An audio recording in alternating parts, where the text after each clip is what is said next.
Assalamualaikum warahmatullahi wabarakatuh. Saya Maida Zulfa dengan NIM 112111295 dari STIE Bank BBD Jateng. Di sini saya akan membagikan tutorial tentang analisis regresi sederhana guna memenuhi tugas aplikon statistik. Modul 5 regresi sederhana. Analisis regresi digunakan untuk tujuan peramalan, di mana dalam model tersebut ada sebuah variabel dependen atau tergantung dan variabel independen atau bebas. Di sini ada contoh soal. PT Cahya dalam beberapa bulan sangat gencar mempromosikan sejumlah barang elektronik dengan membuka outlet di daerah Bali. Berikut ini data mengenai penjualan elektronik dan biaya promosi yang dikeluarkan di 15 tempat di Bali. Lalu masalah yang akan diteliti adalah yang pertama, apakah ada hubungan antara sales dengan biaya promosi? Yang kedua, apakah kecenderungan penjualan di masa yang akan datang mengalami kenaikan atau penurunan? Untuk penyelesaiannya, kita langsung buka aplikasi SPSS. Di sini datanya sudah saya copy paste ya. Langsung saja kita klik analyze, lalu pilih regression linear. Di sini selanjutnya pindahkan variabel penjualan ke kolom dependen dan pindahkan variabel biaya promosi ke kolom independen, dan masukkan variabel nama daerah ke kolom case label. Kita klik option, lalu pada kolom entry kita masukkan angka 0,05, beri tanda centang pada include constant in equation, dan pada missing values kita centang exclude cases leads with. Klik continue, lalu kemudian pilih kolom statistik, kita centang yang estimate, lalu klik pada bagian deskriptif, lalu kita klik continue, kita OK, maka akan muncul hasil output seperti ini ya teman-teman. Untuk menjawab masalahnya, yang pertama, rata-rata penjualan dengan jumlah data 15 daerah adalah 203,87 juta dengan standar deviasi Rp 44,360 juta. Yang kedua, rata-rata biaya promosi dengan jumlah data 15 daerah adalah 25,40 juta dengan standar deviasi Rp 9,657 juta. Yang pertama, apakah ada hubungan antara frekuensi biaya promosi dengan jumlah penjualan? Dari hasil perhitungan didapat angka korelasi antara penjualan dengan promosi yang dihitung dan koefisien korelasi adalah sebesar 0,964. Artinya hubungan kedua variabel tersebut sangat kuat. Korelasi positif menunjukkan bahwa hubungan antara penjualan dengan biaya promosi searah. Artinya jika semakin besar biaya promosi di tiap daerah akan membuat penjualan cenderung akan meningkat. Berdasarkan arahnya, apabila positif maka hubungannya searah, atau jika satu variabel naik maka yang lain ikut naik. Lalu apabila negatif maka hubungannya perlawanan, jika satu variabel naik maka yang lain turun. Lalu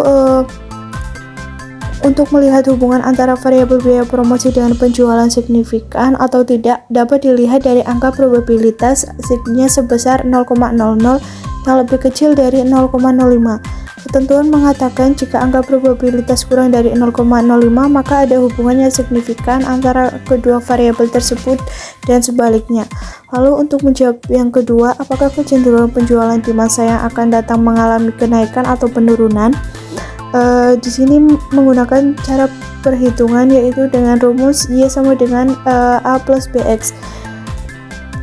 Di sini Y sama dengan 91,364 ditambah 4,429 dikali 25, yaitu Y sama dengan 202,089. Untuk perhitungan daerah berikutnya caranya sama. Kesimpulan yang dapat dibuat dari kasus di atas adalah hubungan antara penjualan dengan biaya promosi adalah 0,964 atau sangat kuat, searah dan signifikan. Pengaruh penjualan terhadap biaya promosi sebesar 93%. Lalu selanjutnya pengaruh variabel lain di luar model sebesar 7%. Lalu kecenderungan biaya promosi secara umum mengalami kenaikan atau meningkat. Lalu di sini ada latihan 6. Di sini contoh soalnya, PT Anak Negeri ingin menghitung gaji pegawainya dengan masa kerja selama dia mengabdi di perusahaan tersebut. Berikut 20 datanya ya teman-teman. Lalu masalah yang akan diteliti adalah apakah ada hubungan antara masa kerja dengan jumlah gaji pegawai. Yang kedua, apakah kecenderungan gaji pegawai di masa yang akan datang mengalami kenaikan atau penurunan. Untuk cara penyelesaiannya, langsung saja kita buka aplikasi SPSS. Di sini datanya sudah saya copy paste ya teman-teman. Langsung saja kita klik analyze, pilih regression linear. Pindahkan masa kerja ke kolom dependent, lalu gaji pegawai ke independen. Kemudian method kita pilih enter, klik option, kita isi entry-nya 0,05. Kemudian centang include, missing values-nya kita pilih yang exclude, lalu kita klik continue.